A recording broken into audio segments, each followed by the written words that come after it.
신약성경 데살로니가 후서 3장 6절입니다. 데살로니가 후서 3장 6절 말씀 찾으시기 바랍니다. 6절, 12절, 14절, 16절 여러분 자막을 참조해서 저와 여러분이 한 절씩, 제가 6절, 여러분 12절 읽으시면 되겠습니다. 제가 먼저 3장 6절, 데살로니가 후서 3장 6절 읽습니다.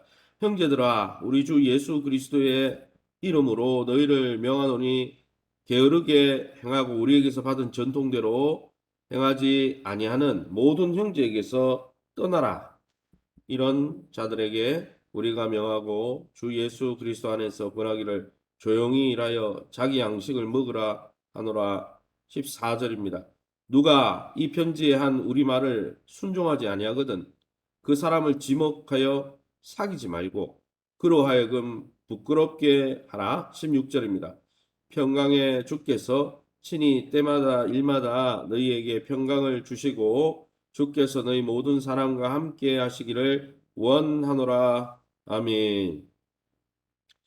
오늘은 데살로니가 후서 3장 말씀을 가지고 제목이 안 바뀌었네요. 규모 있게 행하라, 규모 있게 행하라 라는 제목으로 함께 말씀을 나누길 원합니다. 오늘 이 3장 본문을 읽어보면 데살로니가 성도들 다 잘했죠. 주님을, 재림을 기다리고 믿음의 역사, 사랑의 수고, 소망이 있네. 사도 바울이 개척한 지 얼마 안 되어서 개척해놓고는 사도 바울이 피신 갔던, 그래서 내버려두고 어쩔 수 없이 고난 가운데 핍박 가운데 나갈 수밖에 없었던, 떨어질 수밖에 없었던 새가족 같은 교회였는데 이 교회가 잘 자라고 있었습니다. 그런데 그런 성도들 가운데 예수님의 재림에 너무 몰두해가지고, 예전에 우리가 예수님의 재림을 또 의식하지 않고 사는 것, 재림 신앙이 없는 것도 문제지만은 너무 이것을 좀 지나치게 몰두해가지고 그릇되게 성경적으로 몰두한 게 아니고 지나치게 좀 미래에 대해서 불안감을 가지고 몰두하는 바람에 어떤 일이 있었느냐? 내일 주님 오니까 오늘 뭐 직장이 뭐 필요하냐? 결혼 생활이 뭐 필요하냐? 다 필요 없다. 그래서 일상생활에 질서 없이 사는 사람들이 있었습니다. 그래서 자기 양식을, 자기 일을 하지 않고 교회 와서 빌어먹고 다른 사람에게 민폐를 끼치고 그런 사람들이 있었다는 거예요. 영적으로 재림을 준비한다면서 육적으로 게을러지는 사람들이 있었다는 거예요. 이거는 잠언 성경의 말씀하고도 배치되고 성경에 가르친 거 배치되는 것이죠. 바울은 그래서 그에 대한 경계와 기도로 이 편지를 마치고 있는 것입니다. 그럼 오늘 이 본문을 통해서 하나님 우리에게 어떤 분입니까? 16절에 평강의 주께서 친히 때마다 일마다 너에게 평강을 주신다라고 말씀하고 있습니다. 하나님은 우리에게 은혜와 평강을 주시는 분이죠. 이 데살로니가 전서 1장 2절에 보면 하나님 아버지와 주 예수 그리스도로의 은혜와 평강으로 너에게 은혜와 평강이 있길 원하노라 이렇게 했는데 이 사도 바울이 마지막을 마침도 평강과 은혜로 마치고 있는 것이죠. 평강은 정말 하나님과의 관계 속에서 하나님이 주시는 참 평화와 안식은 우리 힘으로 얻을 수 있는 게 아니에요. 돈이 많다고 인생이 평안한 게 아닙니다. 또 세상에서 성공했다고 인생이 평안한 게 아니에요. 하나님만이 평강을, 참 평강을 주시는 것이죠. 평강은 하나님의 선물이라는 것입니다. 사랑하는 성도 여러분, 이 하루도 우리가 언제 어디서 무엇을 하든지 우리에게 참 평강이 되시는, 참 평화가 되시는, 참 화목제물 되신 예수 그리스도 안에서 하나님과의 친밀함 속에서 하나님이 친밀한 자에게 부어주시는 참 평안을 풍성히 누리는 이 하루가 되시기를 예수님 이름으로 축원합니다. 그럼 오늘 본문을 통해서 우리에게 주시는 교훈이 무엇일까요? 6절 말씀에 형제들아 우리 주 예수 그리스도의 이름으로 너희를 명하노니 게으르게 행하고 우리에게서 받은 전통대로 행하지 아니하는 모든 형제에서 떠나라 했습니다. 데살로니가 전서에서 이미 사도 바울은 이렇게 게으르지 살지 말 것을 이미 이야기했죠. 전서에서 이야기했는데 후서를 쓸 때까지 복음의 교훈을 받지 않고 사도 바울의 가르침을 따르지 않고 질서 없이 살아가는 사람들을 이제는 경계하라라고 말씀하고 있는 것이죠. 바울은 이미 전서에서 데살로니가 전서에서 규모 있게 사는 것이 재림을 제대로 준비하는 것이고 다른 사람의 민폐를 끼치지 말라라고 데살로니가 전서 4장 11, 12절에서 이미 권면한 가르침입니다. 그런데 후서를 왜 쓰면서 다시 이야기를 합니까?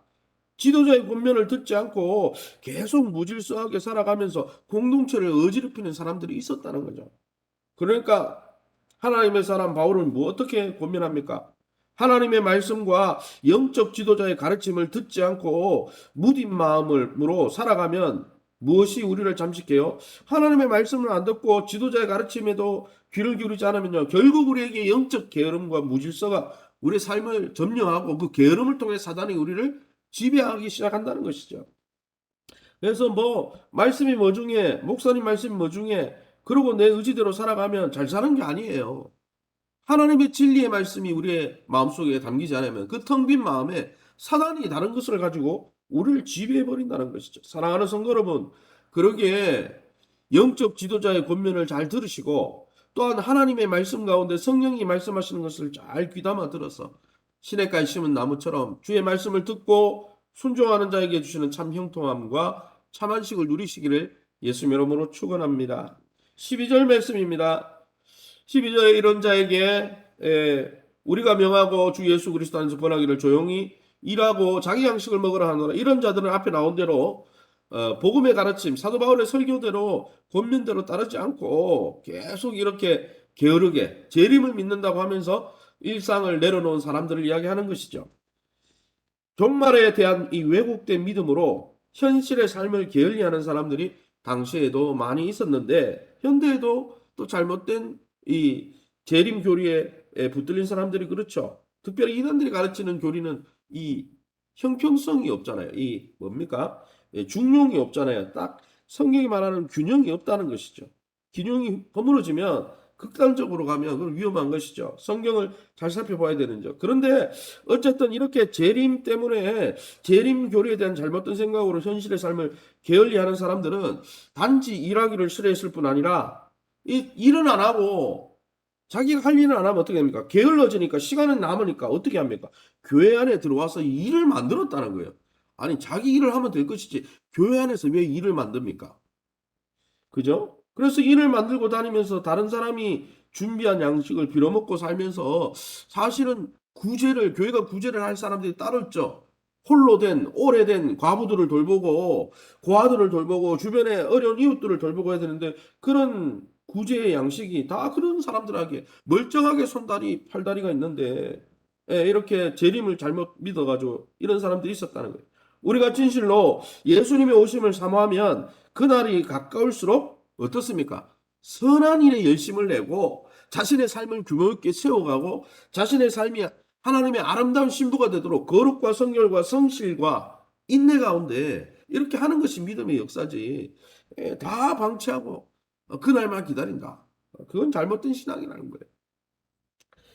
그러기 여러분, 우리가 공동체 안에서 규모 없는 자들, 이렇게 잘못된 교리에 휘둘려서 규모 없는 자들을 어떻게 해야 됩니까? 성경의 본문에 보니까 14절에 이렇게 돼 있어요. 누가 이 편지한 우리 말을 순종하지 아니하거든. 또 이 복음의 가르침, 또 사도 바울이 복음에 근거한 그 성도의 생활 가르침이죠. 거기에 대해서 순종하지 않으면 우리 설교에 따르지 않으면 그 사람을 지목해서 사귀지 말라, 교제하지 마라.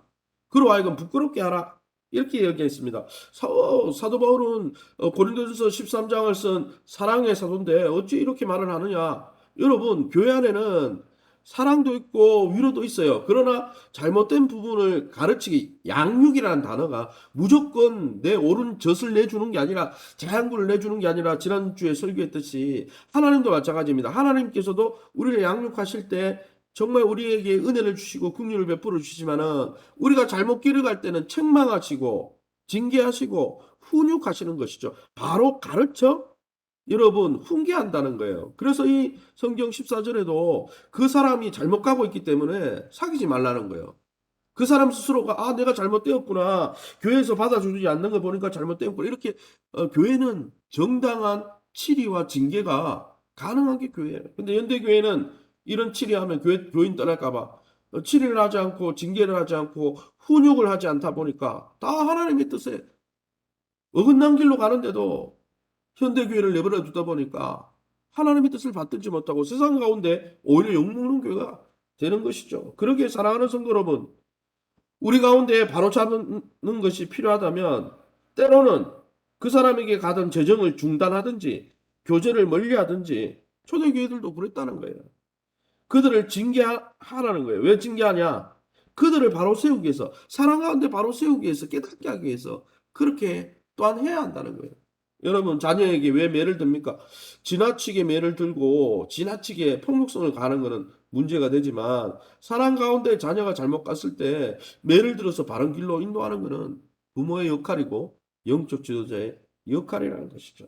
사랑하는 성도 여러분, 피차 사랑 안에서 주의 진리의 말씀으로 서로를 격려할 뿐 아니라 서로를 훈련하고 책망하여 서로 세워가는 복된 우리 공동체가 되어서 날마다 하나님이 주는 놀라운 복의 주인공들이 다 되시기를 예수님 이름으로 축원합니다. 시간에 우리 합심해서 기도합니다. 교회가 믿음의 순결을 지키고 또 삶이 무질서하게 살아가는 무질서한 성도들을, 또 믿음 가운데 서지 못하고 우선순위가 다 흔들려 있는 성도들을 사랑으로 권면할 뿐 아니라 말씀으로 강하게 훈련하는 우리 공동체가 될 수 있게 해달라고, 2022년 하나님 품속 안에 거하며 믿음과 건강과 기업과 자녀들의 미래가 열려질 수 있도록, 특별히 하반기에는 중직자들을, 또 안수집사 권사들을 세워야 되는데 교회가 훈육하고 양육하고 그들을 잘 훈련하고 또 세워진 그들을 주님의 일꾼으로 잘 세워갈 수 있도록 위해서 기도하시기 바랍니다. 특별히 코로나 확진자들과 연약한 성도들과 또 예배 회복, 복음 증거의 삶, 일꾼 양성의 놀라운 비전을 향해서 하반기에 달려갈 수 있게 해달라고 우리 합심해서 통성으로 기도합니다. 주여 하나님 아버지 은혜 감사합니다. 하나님의 은혜 가운데 이 새벽에 주의 보좌 앞에 엎드렸습니다. 하나님, 주님이 오시는 그 마지막 날, 주의 재림의 날을 깨어서 날마다 내일 주님 오시는 듯이 우리가 우리 자신을 정돈하고 우리의 삶을 아버지 규모 있게 세워가며 하나님, 세상에 중독되지 않고 돈에 중독되지 아니하고 잘못된 쾌락에 중독되지 아니하고 우리 자신을 지키며 또 우리 삶을 단장해 갈 수 있도록 성령께서 우리를 인도해 주시고 지도해 주시며, 또한 교회 안에 믿음이 연약하여 우선순위가 다 뒤죽박죽 뒤바뀌어 있는, 그래서 영적으로 규모 있게 행하지 못하는 자들을 하나님 그리스도의 사랑을 가지고 양육하고 훈육하며 하나님 그들을 믿음의 사람으로 온전히 세워가는 복된 공동체 될 수 있도록, 또 이 일에 또 귀한 사역자들을 보내주시고 또 하나님 귀한 하나님의 사람들을 세워주셔서 함께 동력할 수 있도록 인도하여 주옵소서.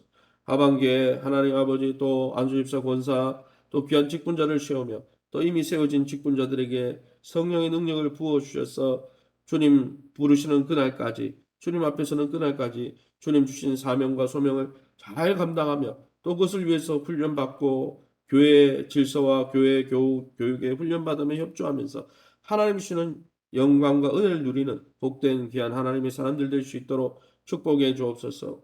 2020년 교회 안에 공동체 생활을 회복하게 도와주시고 그 공동체 안에서 믿음이 서로 자라며 또 건강이 회복되어지고 기업과 자녀들의 미래가 알려주게 도와주시고, 모이면 뜨겁게 예배하고 흩어지면 그리스도의 복음을 뜨겁게 증거할 뿐 아니라 또한 피차 가르치며 권면하며 모이기를 힘쓰며 하나님의 말씀을 옳게 분별하며 부끄러울 것 없이 없는 일꾼으로 자신을 세워가는 복된 일꾼 양성에 또 하나님 협력하고 함께하는 복된 교회 될 수 있도록 축복해 주옵소서. 이 새벽에 주의 보좌 앞에 나와 기도하는 성도님들을 붙들어 주시고 저들의 필요와 간구에 하나님 응답하여 주셔서 다함이 없는 하나님의 은혜 가운데 오늘도 하나님을 칭송하며 감사하고 찬송하며 살아갈 수 있도록 축복해 주옵소서. 모든 영광 하나님께 돌려드리며 예수 이름으로 기도합니다. 아멘. 하늘에 계신 우리 아버지여, 이름이 거룩히 여김을 받으시오며 나라의 마옵시며